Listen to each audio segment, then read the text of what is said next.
Selamat pagi. Untuk pembahasan kita kali ini kita sudah masuk pada pembahasan di bab ketiga, yaitu relasi dan fungsi.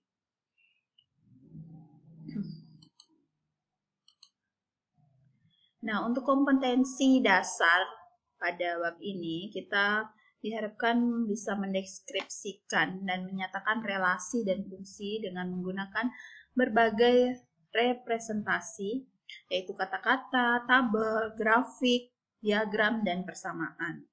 Kemudian menyelesaikan masalah yang berkaitan dengan relasi dan fungsi dengan menggunakan berbagai representasi.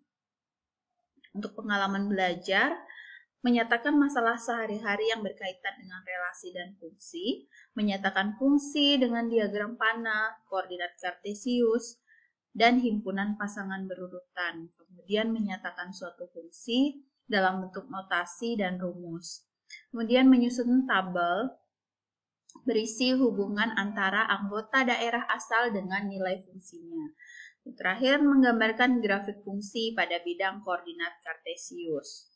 Nah, berarti masih ada hubungannya dengan sistem koordinat kartesius pada bab kedua. Kalian juga masih tetap harus menggunakan buku berpetak kecil agar dalam menggambar rapi, kemudian dalam penulisan apapun rapi. Nah, diharapkan yang pada pembelajaran matematika semua menggunakan buku berpetak kecil. Untuk yang berkaitan dalam kehidupan sehari-hari, misalnya nih, hampir semua negara termasuk dalam Perserikatan Bangsa-Bangsa atau disebut dengan PBB, didirikan untuk memfasilitasi dalam hukum internasional, hak asasi, dan mempertahankan perdamaian serta keamanan dunia. Di depan kantor pusat PBB di New York, semua bendera negara anggota dikibarkan antara himpunan negara anggota PBB dengan himpunan benderanya berkorespondensi satu-satu, karena setiap negara memiliki hanya satu bendera. Jadi, sebelum kita bahas ke korespondensi satu-satu atau hubungan tepat satu, itu kita masuk dulu tentang relasi. Apa sih yang dimaksud dengan relasi? Nah, contohnya di sini. 4 orang anak yaitu Ria, Rian, Reni, dan Revi memiliki jenis musik yang mereka sukai. Nah, sama halnya seperti kalian pasti punya jenis musik yang berbeda yang kalian sukai. Nah, keempat orang tersebut memiliki jenis kesukaan terhadap musik yang berbeda. Nah, di sini Ria dan Rian memilih musik pop. Kemudian Ria dan Rian dan Reni memilih musik country. Kemudian untuk Rian, Reni, dan Revi memilih musik jazz. Nah, di sini berarti ada himpunan, yaitu anggotanya Ria, Rian, Reni, dan Revi. Kemudian untuk B itu adalah himpunan dari jenis musiknya, yaitu pop, country, dan jazz. Di sini kita pertama-tama kita buat diagram seperti ini, terus kita hubungkan dengan panah. Nah, ini disebut dengan diagram panah.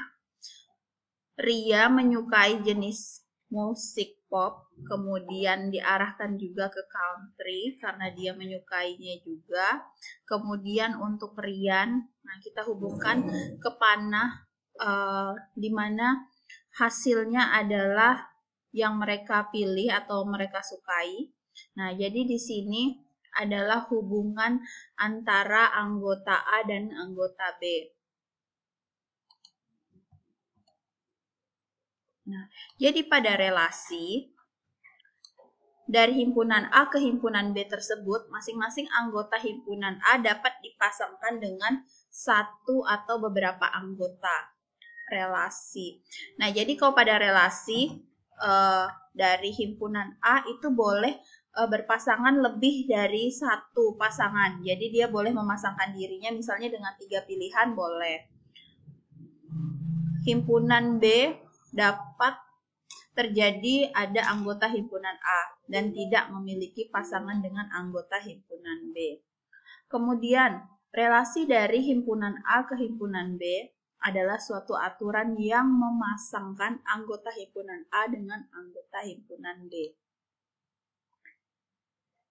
Untuk menyatakan relasi ada 3 cara, yaitu yang pertama tadi yang kita jabarkan pada contoh pertama itu menggunakan diagram panah.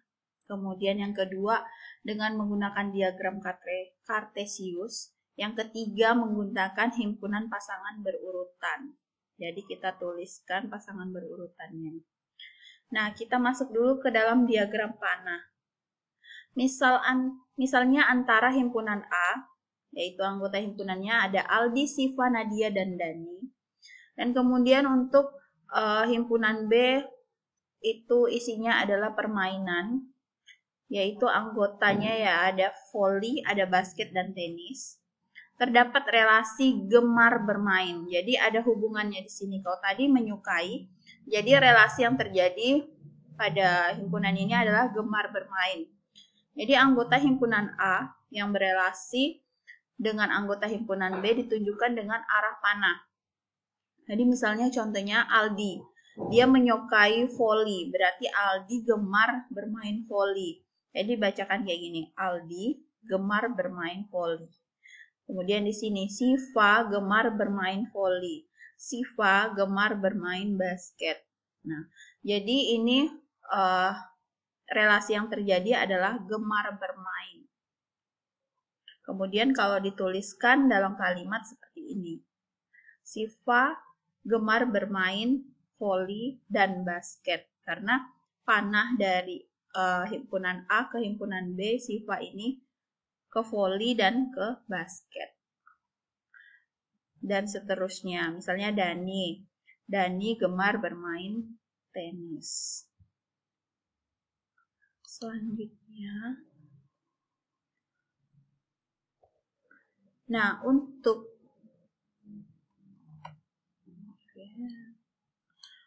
tugasnya, buatlah 3 buah relasi dari himpunan P dengan isinya anggota himpunan P-nya ada 2, 3, dan 4 ke himpunan Q 1, 2, 4, dan 6 dinyatakan dengan diagram panah.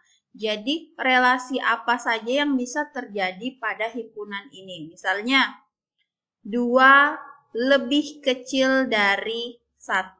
Jadi himpunannya akan berhubungan ke mana saja. Atau 2 faktor dari berapa di anggota ini. Jadi coba nyatakan dalam bentuk relasi dengan menggunakan diagram panah. Ada beberapa relasi yang bisa kalian temukan pada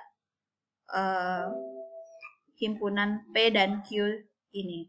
Sekian dan terima kasih untuk hari ini.